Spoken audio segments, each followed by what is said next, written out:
और जैसे ही मैं 1 लाख रिपे कर दूंगा, तो 1 लाख रिपे करने के बाद में आप इस कॉलम में देख रहे हैं जहां पर इंटरेस्ट जीरो था, 1 लाख रुपए पे करने से आपका 7,16,743 रुपए इंटरेस्ट बच सकता है और 240 ईएमआई के सीधे आ जाएंगे 215 EMI.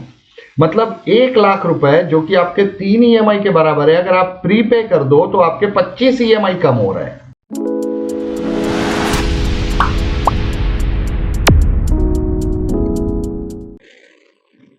Hello friends, welcome to TSL channel.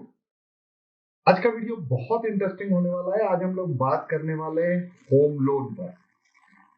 अगर आपने प्ले का बटन दबाया है और वीडियो देखना स्टार्ट किया है तो जाहिर है या तो आपका कोई होम लोन चलता होगा या तो आप होम लोन लेने का सोच रहे होंगे। Believe me, in both these cases ये वीडियो आपके लिए बहुत इंपॉर्टेंट होने वाला है। तो आपसे रिक्वेस्ट है कि इस वीडियो को अंत तक जरूर देखें, बिकॉज अंत तक देखने के बाद ही इस वीडियो के बेनिफिट एक्चुअली आप तक पहुंच पाएंगे।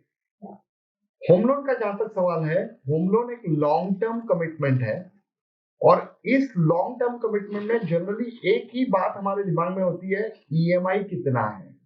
We end up paying EMI. हर महीने हम बस ईएमआई भरते जाते हैं।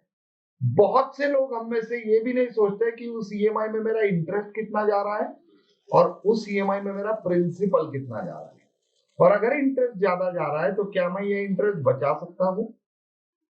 और आज की डेट में तो ये और ज्यादा इंपॉर्टेंट है, बिकॉज आपने देखा होगा कि लास्ट 3 आरबीआई मीटिंग से, मतलब करीबन लास्ट 6 महीने से आरबीआई रेपो रेट बढ़ाते जा रहा है। जब रेपो रेट बढ़ता है उसका मतलब यह है कि उसके बाद बैंक्स अपना लोन का रेट बढ़ाती है, एफडी का रेट बढ़ाती है। अगर लोन का रेट बढ़ता है तो आपका ईएमआई अमाउंट बढ़ेगा, आइदर नंबर ऑफ ईएमआई बढ़ेगा या ईएमआई का अमाउंट बढ़ेगा, वन आउट ऑफ टू। तो जब ईएमआई का अमाउंट बढ़ेगा तो जाहिर है हम लोग इंटरेस्ट भी will end up paying that interest more और प्लस। इस महीने सितंबर में जो मीटिंग होने वाली है उसमें भी आरबीआई रेट हाइक करने जा रहा है। तो इससे पहले कि आपका ईएमआई बढ़ जाए या इंटरेस्ट पोर्शन ज्यादा जाए, ये जानना बहुत जरूरी है कि मैं अपने होम लोन में इंटरेस्ट कैसे बचा सकता हूं या फिर मेरे ईएमआई कैसे कम कर सकता हूं। तो चलिए जानते हैं कि कैसे मैं इंटरेस्ट बचा सकता हूं और ईएमआई कम कर सकता हूं। We will go to the Excel sheet wherein we will understand. Excel sheet पर हम लोग जानेंगे कि कैसे ये पॉसिबल है। तो ये हम आ गए अभी हमारी एक्सेल शीट पर जिसकी मैं बात कर रहा था। अब इस एक्सेल शीट में मैं आपको बताना चाहूंगा कि ये एक्सेल शीट में सब कुछ बनाया हुआ है। ये एक्सेल शीट मैं इसके आई बटन में लिंक में डाल देने वाला हूं डिस्क्रिप्शन में, जहां से आप इसको डाउनलोड कर सकते हैं। अगर आपको लगता है कि इस एक्सेल शीट में सभी फॉर्मूलाज कैसे आए, ये कैसे बनी है, तो मैं उसका एक सेपरेट वीडियो बना दूंगा। अभी के लिए हमारा पर्पज ये है कि हम लोग ये जाने कि हम लोग हमारे होम लोन से सेव कैसे कर सकते हैं, पर्टिकुलरली इंटरेस्ट पोर्शन। तो इस एक्सेल शीट में अगर आप देखोगे तो सिर्फ 3 ही कॉलम ऐसे हैं जो आपको चेंज करने हैं, और इसके अलावा बाकी सभी कॉलम, ये 3 कॉलम को मैं हाईलाइट कर दे रहा हूं, और ये 3 कॉलम ही ऐसे हैं जो आपको चेंज करने हैं, अदरवाइज बाकी सभी कॉलम में कैलकुलेशंस ऑटोमेटिक होगा। अब ये 3 कॉलम में पहला कॉलम है आपका होम लोन का अमाउंट। यहां पर जो भी आपका अमाउंट होगा वो आप चेंज कर सकते हैं। मैंने सैंपल के तरीके 40 लाख रुपए का लोन लिया हुआ है, 7.85% इसका इंटरेस्ट रेट है और 240 मंथ्स मतलब 20 इयर्स का होम लोन है। मैंने इसको मंथ में मेंशन किया। अभी इसमें देखने वाली बात मेन ये है, जो हम लोग पहले बात कर रहे थे कि अगर 40 लाख का मैं होम लोन लेता हूं 20 साल का एट 7.85, तो इसकी ईएमआई अमाउंट आती है 33,085। ये ईएमआई अमाउंट का भी अगर आप ऊपर देखोगे कि तो यहाँ पर फॉर्मूला डाला हुआ है। ये फॉर्मूला भी मैं आपको बता दूंगा बाद में। बट ये जो ईएमआई अमाउंट है, इस ईएमआई अमाउंट, ये ईएमआई अमाउंट आती है 33,085। और इस ईएमआई अमाउंट में अगर आप देखोगे ब्रेकअप, मतलब पहले महीने में जो आप 33,085 दे रहे हो उसमें से 26,000 we end up paying as a interest to the bank, मतलब 33,000 में से 26,167 और सिर्फ 6,918 रुपए मेरे प्रिंसिपल से कम होंगे। दैट मीन्स फर्स्ट मंथ में अगर आप देखोगे तो 79% ऑफ माई ईएमआई और our EMI goes towards interest part. जैसे जैसे लोन आगे बढ़ता जाएगा ये इंटरेस्ट पार्ट कम होता जाएगा। अगर आप इसी रो में नीचे देखो, ये पूरा 240 महीने का मैं बनाया हुआ है। इसी रो में जैसे जैसे आप नीचे जाओगे, मंथ को कॉलम पर ध्यान दो आप, मंथ बढ़ते जा रहा है, ईएमआई के अमाउंट में इंटरेस्ट अमाउंट का पोर्शन कम होते जा रहा है। और जैसे जैसे स्टार्ट ऑफ द लोन रहेगा तो इंटरेस्ट का पोर्शन बहुत ज्यादा रहेगा। कहने का मतलब यह है कि अगर हमको इंटरेस्ट बचाना है तो हमको कुछ ना कुछ start of the home loan period ऐसा करना पड़ेगा जिससे मेरा इंटरेस्ट बच सके। और उससे पहले, वो बताने से पहले मैं और एक पार्ट आपका ध्यान आकर्षित करना चाहूंगा, that is second part of this sheet. यहां पर मैंने ईयरली टोटल ईएमआई पेड कितना है, उसमें से प्रिंसिपल कितना और इंटरेस्ट कितना है पार्ट दिया है। तो पहले साल में एग्जांपल लो कि पहले साल में टोटल 78% जो अमाउंट है, मतलब 3,10,000, 3,97,000 में से 3,10,000 इज टुवर्ड्स इंटरेस्ट। और वहीं अगर 19th ईयर लो आप तो 3,97,000, क्योंकि ईएमआई तो अपना सेम रहेगा, बट 3,97,000 में से हम लोग सिर्फ 45,000 रुपए इंटरेस्ट देंगे। और लास्ट ईयर में अगर आप देखो तो सिर्फ 4% इंटरेस्ट है। इसका मतलब यह है कि जैसे जैसे लोन आगे बढ़ता जाएगा ईएमआई में प्रिंसिपल का परसेंटेज बढ़ता जाएगा शेयर, और इंटरेस्ट का शेयर कम होते जाएगा। तो पॉइंट इज कि अगर मुझे इंटरेस्ट बचाना है तो मैं कैसे बचा सकता हूं। यहां आप देखोगे कॉलम एफ में मैंने एक कॉलम डाला हुआ है। अभी अगर आपने लोन लिया समझो मंथ 0 में, और 1 साल बाद या 6 महीने बाद अगर आपके पास कोई सरप्लस पैसा है, और जनरली आप कहीं अगर वो इन्वेस्ट करते हैं, instead of that investment if you prepay your home loan, मगर आप मतलब आप अपना होम लोन प्रीपे करते हैं। मैं एग्जांपल ले रहा हूं कि 1 लाख रुपए या तो आपको बोनस के तौर पर आया या कोई सडन इनकम हुआ और आपने 1 लाख पे किया, तो अब आप इन दोनों तीनों कॉलम पर ध्यान रखना है। यहां पर इंटरेस्ट सेव्ड अभी 0 है, नंबर ऑफ ईएमआई आपके 240 है, और total interest to be paid across the period is 39,40,000 है। और जैसे ही मैं 1 लाख रिपे कर दूंगा तो 1 लाख रिपे करने के बाद में आप इस कॉलम में देख रहे हैं जहां पर इंटरेस्ट 0 था, 1 लाख रुपए पे करने से आपका 7,16,743 रुपए इंटरेस्ट बच सकता है।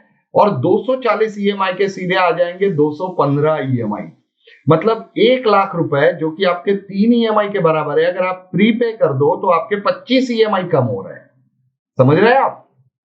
आई होप यू अंडरस्टैंड कि 3 ईएमआई एडवांस में देके मैं अगर 25 ईएमआई कम कर सकता हूं तो डेफिनेटली मेरा पैसा बच सकता है। प्लस और एक चीज मैं आपको बताना चाहूंगा कि यहां पर जो 39 लाख इंटरेस्ट था, ये 7,16,000 बचने की वजह से आपका total interest outflow will be 32 lakh only. मतलब ये इंपॉर्टेंस है, अगर आप प्रीपेमेंट करो तो आपका इंटरेस्ट इतना बच सकता है। अब ये मैं आपको क्यों बता रहा हूं, इसका रीजन आपको बताता हूं। रिसेंटली आपने देखा होगा कि आरबीआई की मीटिंग में, जब भी आरबीआई की मीटिंग होती है तो वो इंटरेस्ट रेट बढ़ा रहे हैं। जब इंटरेस्ट रेट बढ़ा रहे हैं तो इंटरेस्ट रेट मतलब रेपो रेट बढ़ा रहे हैं, तो रेपो रेट बढ़ाने का इफेक्ट आता है कि बैंक्स अपना होम लोन का इंटरेस्ट रेट भी बढ़ाती है।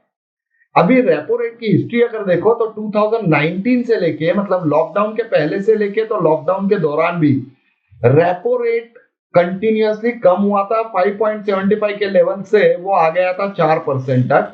उसके बाद 2 साल तक 4% तक कंटिन्यू, 1.5 साल तक कंटिन्यू रहा, और अब रिसेंटली रेपो रेट बढ़ाना शुरू हुआ है।